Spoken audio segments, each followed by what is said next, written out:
Noakhali TV, বৃহত্তর নোয়াখালীর প্রতিচ্ছবি। করোনা ভাইরাস থেকে, মহামারী থেকে বাংলাদেশের জনগণকে রক্ষা করতে আপনারা চেষ্টা করতেছেন। আমি সরকারের একজন কর্মী হিসেবে, অংশীদার হিসেবে বর্তমান সরকারকে আমি ধন্যবাদ জানাই।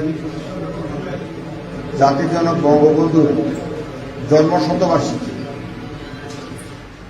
সর্বকালের সর্বশ্রেষ্ঠ বাঙালি জাতির জনক বঙ্গবন্ধুর নামে আমরা এই ভ্যাকসিন উৎসর্গ করব, এই প্রত্যাশা রেখে বিজ্ঞানীরা বলবে, অনেকেই কথা বলবেন, এই আশাবাদ ব্যক্ত করে আপনাদের সবার সহযোগিতা সহযোগিতা সেই আমার বক্তব্য শেষ করছি। সবাইকে ধন্যবাদ। জয় বাংলা, জয় বঙ্গবন্ধু। আসসালামু আলাইকুম। এই অ্যান্টিবডিটা একটা সার্টেন লেভেল পর্যন্ত থাকতে হবে, যাতে সে আমাদেরকে স্পেসিফিক অ্যান্টিজেনের এগেনস্টে একটা লাইফ লং ইমিউনিটি দিবে। আদৌ এই অ্যান্টিবডিটা আমাদেরকে ইমিউনিটি দেবে কি না সেটা ডিপেন্ড করছে এই অ্যান্টিবডিটা কতদিন আমাদের বডিতে আছে এবং কিভাবে সেটা অ্যান্টিজেনকে নিউট্রালাইজ করছে। তো এই দুইটা ব্যাপার ইম্পর্টেন্ট, অ্যান্টিবডি তৈরি হচ্ছে কিনা এবং অ্যান্টিজেনকে সেটা নিউট্রালাইজ করছে কিনা, দুটো ব্যাপার আমরা মাথায় রাখি। আমরা আমাদের ভ্যাকসিনের যে ওয়ার্কফ্লো ফলো করেছি, কিভাবে করলাম একটু যদি দেখেন, আমরা প্রথমে এনসিভিআই ভাইরাস ডাটাবেস অ্যানালাইসিস করেছি। যত হোল জিনোম সিকোয়েন্স করোনা ভাইরাসের ডিপোজিটেড হয়েছে সবগুলো আমরা অ্যানালাইসিস করেছি। তার মধ্যে বাংলাদেশেরও 76টি সিকোয়েন্স আছে। সেই এনসিভিআই ডাটাবেসের ভাইরাল সিকোয়েন্স অ্যানালাইসিস করে আমরা বায়োইনফরমেটিক্স অ্যানালাইসিস করেছি এবং আমাদের ক্যান্ডিডেট ডিজাইন করেছি। আমরা আমাদের প্রকিউরমেন্ট করেছি, আমরা স্যাম্পল কালেকশন করেছি, আইডেন্টিফিকেশন করেছি, ভাইরাল এমআরএনএ এক্সট্রাকশন করেছি, পিউরিফিকেশন করেছি, কমপ্লিমেন্টারি ডিএনএ সিনথেসিস করেছি, আমাদের টার্গেটকে আমরা অ্যাম্প্লিফাই করেছি, সিকোয়েন্স অ্যানালাইসিস করে কনফার্ম করেছি টার্গেট ঠিক আছে কিনা, টার্গেট মডিফিকেশন করেছি।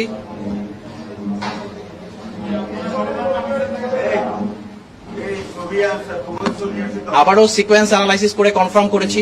ফাইনালি আমরা আমাদের রিকম্বিনেন্ট ডিএনএ প্রিপারেশন করেছি, যেখান থেকে আমরা আমাদের এমআরএনএ তৈরি করেছি ভ্যাকসিনের টার্গেট হিসেবে, যেটা আমরা সরাসরি অ্যানিমেল মডেল ইনজেক্ট করেছি।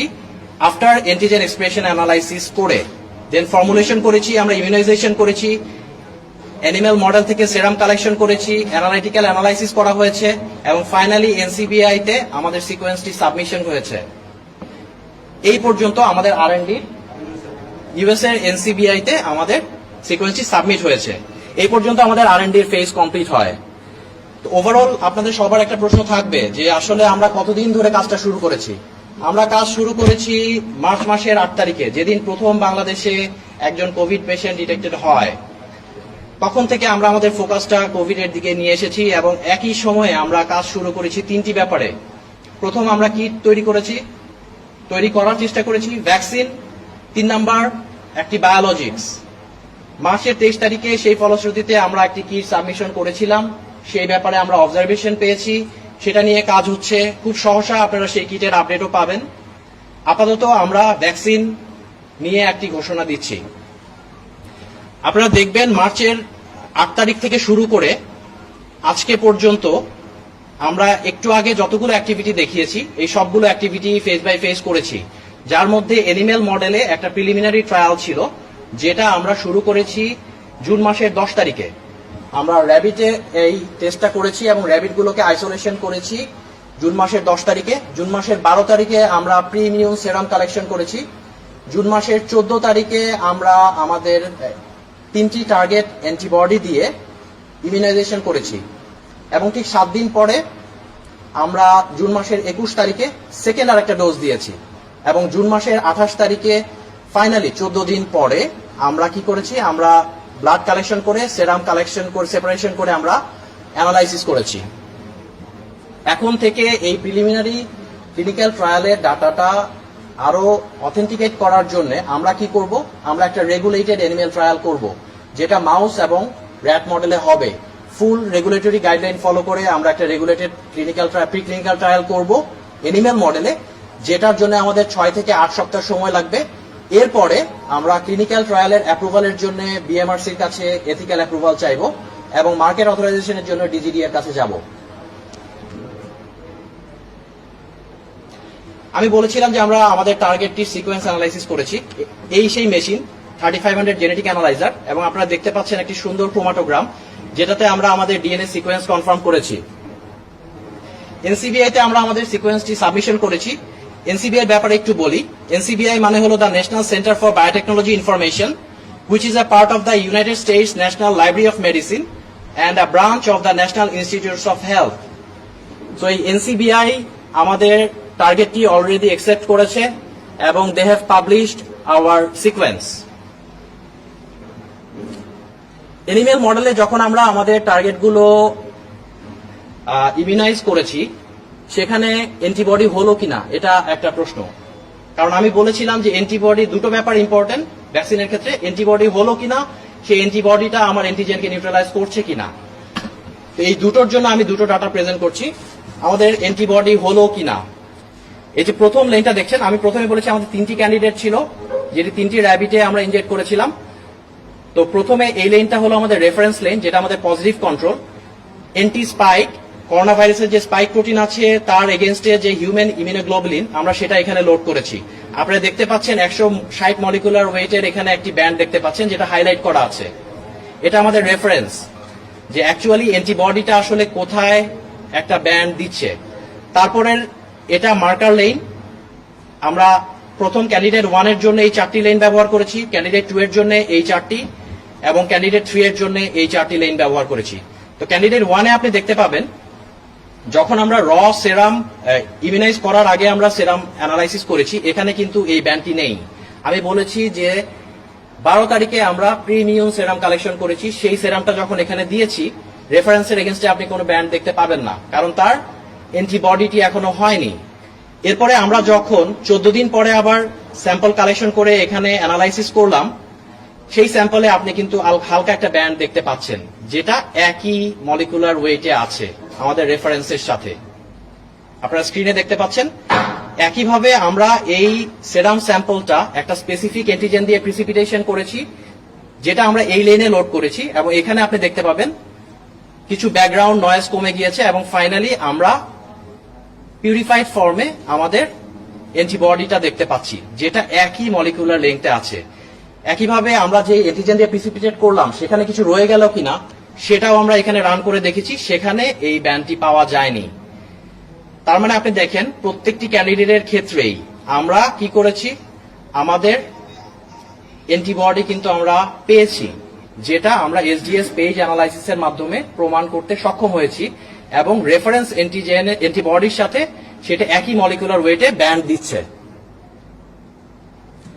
এরপরে আমরা একটি গুরুত্বপূর্ণ অ্যানালাইসিস করেছি যে অ্যান্টিজেন এর এগেইনস্টে অ্যান্টিবডি হলো, কিন্তু সেই অ্যান্টিবডি অ্যান্টিজেনের সাথে বাইন্ড করছে কিনা, এটার জন্য আমরা এসপিআর বা সারফেস প্লাজমন রেজোনেন্স একটা টেকনোলজি ব্যবহার করেছি, যেটা বিয়াকোর T200 এর মাধ্যমে করতে হয়। তো এটাতে হয় কি, একটা চিপ থাকে, চিপের উপরে আমরা অ্যান্টিজেনটাকে কোট করে দিয়েছি, আর আমাদের সেরাম স্যাম্পল যেখানে আমাদের অ্যান্টিবডি আছে সেটাকে উপর দিয়ে ফ্লো করেছি। একটা লেজার দিচ্ছে, যখন অ্যান্টিবডিটা অ্যান্টিজেনের সাথে বাইন্ড করছে একটা রেজোনেন্স ইনক্রিজ হচ্ছে, বেড়ে যাচ্ছে, এবং সেজন্য একটা পিক দেখা যাচ্ছে। যখনই অ্যান্টিবডি থাকবে আমার স্যাম্পলে, অ্যান্টিজেনের সাথে সে বাইন্ড করবে, তার রেজোনেন্স বেড়ে যাবে, এবং এই রকম একটা ইন্টেন্স শার্প পিক আপনারা দেখতে পাবেন। এবার আমাদের ডাটায় দেখি আমরা কি পেয়েছি। আমি বলেছিলাম আমাদের 3টি ক্যান্ডিডেট 001, 002 এবং 003। আপনারা দেখতে পাচ্ছেন আমাদের যেটা নেগেটিভ কন্ট্রোল ছিল ইমিউনাইজেশনের আগে যে সেরামটা, সেটা বেজ লাইনে ছিল, কোনো ধরনের ইন্টেন্সিটি বা শার্প পিক আপনারা দেখতে পাবেন না। আর এই দুইটি পিকের মধ্যে একটি হলো আমাদের রেফারেন্স, যেটা আমরা পজিটিভ কন্ট্রোল হিসেবে ইউজ করেছি, আরেকটি হলো আমাদের টার্গেট ইনজেকশনের পরে যে অ্যান্টিবডি হয়েছে। আপনি দেখতে পাচ্ছেন প্রতিটি টার্গেটের জন্যই রেফারেন্স এবং আমাদের অ্যান্টিবডি একেবারেই সিমিলার পজিশনে আছে। সো আমরা কি বলতে পারি, a big milestone is achieved. Our engineered antigen and formulation is producing high affinity antibody in animal model against COVID-19 spike protein. আমরা এখন ওভারঅল এই প্রসেসের কোথায় আছি? প্রসেসটা কি? আমরা ভাইরাল এবং হোস্ট জেনোম অ্যানালাইসিস করব, সেটা ভ্যাকসিন টার্গেট ডিসাইড করব, ক্লোন করব ভ্যাকসিনের জন্য, অ্যান্টিজেন এক্সপ্রেস হচ্ছে কিনা সেটা তৈরি করব, অ্যানিমাল মডেলে ইনজেক্ট করব, ফাইনালি ক্লিনিক্যাল ট্রায়ালে যাব। তাহলে আমরা এখন কোথায় আছি? আমরা আছি এখন এনিমেল ট্রায়ালে। প্রিলিমিনারি এনিমেল ট্রায়াল কমপ্লিট হয়েছে, একটা রেগুলেটেড এনিমেল ট্রায়াল হবে, যাতে আমরা ফাইনালি হিউম্যান ট্রায়ালে যেতে পারি। তাহলে where are we in global race? Global রেসে আমরা কোথায় আছি? টোটাল এখন পর্যন্ত 140টা করোনা ভাইরাস ভ্যাকসিন বিভিন্ন প্রতিষ্ঠান ট্রায়াল করছে। তার মধ্যে ফেজ 1-এ আছে 11টি কোম্পানি, ফেজ 2-তে আছে 8টি কোম্পানি, ফেজ 3-তে আছে 3টি কোম্পানি এবং অ্যাপ্রুভাল পেয়েছে একমাত্র একটি কোম্পানি, সেটাও ফেজ 1 এবং ফেজ 2 ট্রায়ালে চাইনিজ মিলিটারির জন্য স্পেশাল পারমিশনে অ্যাপ্রুভাল পাওয়া। তাহলে আমরা কি বলতে পারি? We have a very high chance to be in the top 50 list, right? Where are we now in global race? আমরা গ্লোব বায়োটেক লিমিটেড। আপনারা আমাদের নাম অনেকে হয়তো আজকে প্রথম শুনেছেন, কিন্তু সানোফির নাম আপনারা সবাই শুনেছেন, আপনারা নোভার্টিসের নাম শুনেছেন, আপনারা জনসন এন্ড জনসনের নাম শুনেছেন, আপনারা মার্কের নাম শুনেছেন। তারা ভ্যাকসিন তৈরিতে কোথায় আছে? সানোফি কোথায় আছে? They have said they are planning phase 1 trial in the fall. Next September, October, they are planning to do phase 1 trial. Novartis phase 1 trials are set to begin in late 2020. Johnson & Johnson, they announced in June that they would start phase 1 or 2 trials in the late July. What about Merck? They have announced in May it might develop a vaccine. So, many big boys are lagging and we are well in the race, right? Is it believable to get it so fast? অনেকের মনে প্রশ্ন জাগবে যে এত কম সময়ে কিভাবে vaccine তৈরি হচ্ছে। আপনারা দেখবেন এটা নেচারের একটি ডাটা। ডেঙ্গু 1906 সালে ভ্যাকসিন তৈরি করা শুরু করেছে, 115 বছরে তারা ভ্যাকসিন ডেভেলপ করেছে। আপনারা দেখতে পাবেন ইভোলার জন্য অলমোস্ট 27 ইয়ার্স লেগেছে, লাসা ফিভার 39 ইয়ার্স। কিন্তু যখন আপনি টেকনোলজিক্যাল অ্যাডভান্সমেন্টের দিকে আস্তে আস্তে আগাবেন, আপনি দেখবেন সার্স-CoV-2, সার্স-CoV, জিকা ভাইরাস, মার্স-CoV, এগুলো কিন্তু সময় কমে গিয়েছে। ফাইনালি কোভিড-19 এর জন্য অনলি 3 মাসে সেটা সম্ভব হয়েছে। যেমন এখন আপনারা ভ্যাকসিন প্রডিউসিং কোন একটা কোম্পানির নাম শুনলে সবার আগে মডার্নার কথা শুনবেন, তাদের 69 দিন লেগেছে। টোটাল 69 দিনে তারা তাদের ভ্যাকসিন ডেভেলপ করেছে। তো ওরা যদি পারে, অবশ্যই আমরাও পারবো। কেন পারবো? Because recent advances in science and technology and Globe Biotech Limited has this power. আসুন দেখি যে আসলে কেন আমাদের ভ্যাকসিনটা, আমাদের নিজেদের ভ্যাকসিন কেন দরকার। Because globally 7 billion doses per year of the vaccine is needed. The global manufacturing capacity of vaccine is approximately 1.5 billion doses per year. WHO has hardly successful to achieve vaccine supply target to the promised communities. Qualified cold chain logistic system is necessary for maintaining quality of the vaccine. The pandemic situation will likely stay for years, may require repeated doses. So এই কারণেই আমাদের কিন্তু দরকার আমাদের নিজেদের একটা vaccine. উন্নত দেশ বানাবে, WHO সেটা আমাদের দিবে, সেই আশায় বসে থাকলে হবে না। সবাই করতেছে, ইন্ডিয়া করতেছে, ভারত বায়োটেকনোলজি অলরেডি তাদের ফেজ 1 ট্রায়াল শুরু করেছে, আমরা কেন করব না?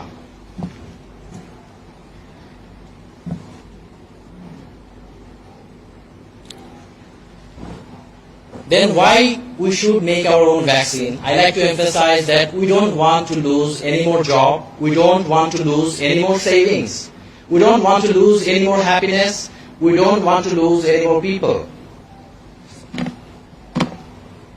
We can't afford to lose any more.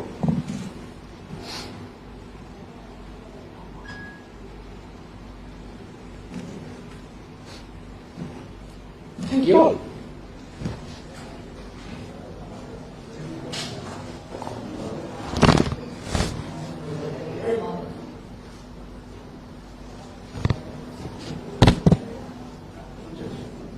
Sorry. Noakhali TV, বৃহত্তর নোয়াখালীর প্রতিচ্ছবি।